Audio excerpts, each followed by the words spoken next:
It's one of our popular outdoor trails here on Vancouver Island for locals and visitors alike. The Juan Fuca Marine Trail, though, has been closed all last year because of storm damage, but we've just learned it's reopening. And here to talk about it, I've got the BC Minister of Parks and Environment, Tamara Davidson, joining us on the line. Hello, how are you? I'm doing great. Thanks for having me on this morning. Yeah, great to have you here. So for those who missed it, talk about the closure and what it took to get it reopened. Yeah, we had, a series of fall and winter storms, and it caused extensive damage to the trail.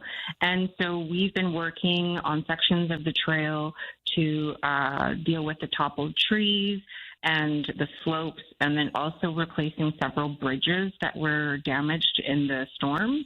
And so we're really excited because we're going to have a confirmed reopening date in mid-May. And I know that I had a chance to go out and visit and check on the progress, and it's looking great. And you mentioned all of the things that had to happen, like logs getting cleared, landslide or like slope slides getting fixed, all these bridges getting repaired. Now, the whole thing about the Juan Fuca Trail is it's, in places you're hiking with a backpack and nothing else into the wilderness. So it's remote in stretches. So I can imagine getting crews in to fix all this stuff is logistically challenging. You are absolutely right. It's a very remote area and very rugged, especially with the weather conditions.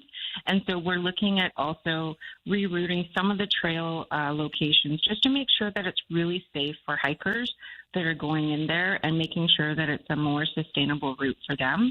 We did a lot of major repairs, but we also did minor repairs and just resurfacing worn or eroded sections of the trail, and then also just looking at any danger trees that were there and making sure that the trail edges were reinforced so that footing couldn't be compromised.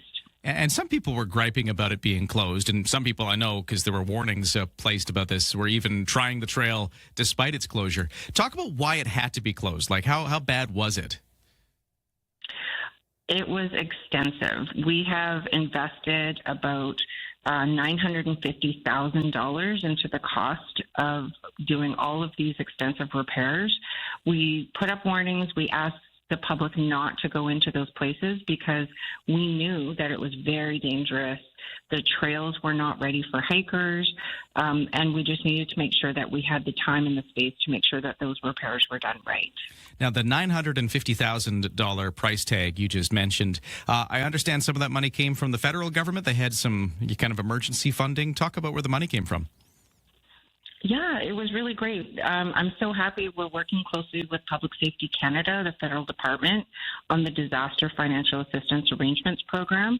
They have been really great in helping to support areas that are damaged by extensive storms. And this was one of the projects that we were really excited they decided to invest in.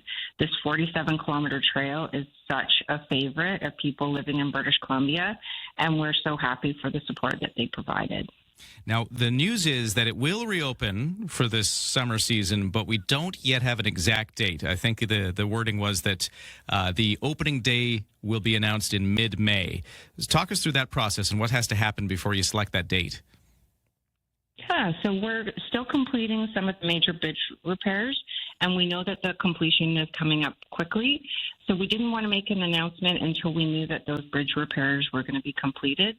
So the opening date will be announced sometime in mid-May, and we'll make sure that we post that on our BC Parks website and that the public's fully aware of when the opening dates are going to be.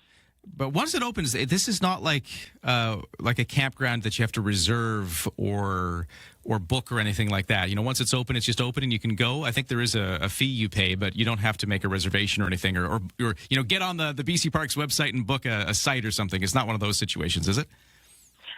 It's one of our backcountry camping, so we do ask that hikers go online, take a look at the backcountry campsites that are available, and then there also are day use passes in some of the areas. Given that it's a 47-kilometer long trail, we do have different areas that will require day passes, and we're working closely just to make sure that we're not overusing a lot of our trails in our BC parks.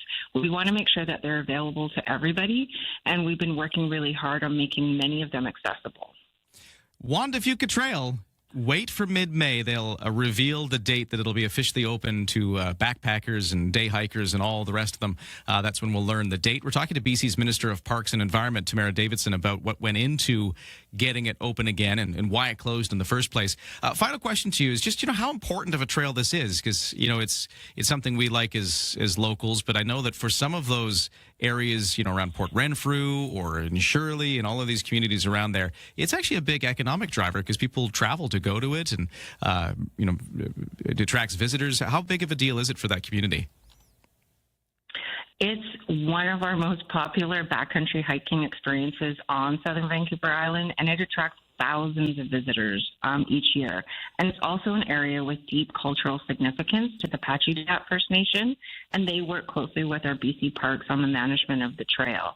We have seen such an increase in visitation over the last few years. British Columbians are staying in British Columbia, and they want to get out into nature. They want to get out into our parks and into the backcountry so that they can really experience the beauty that we have here.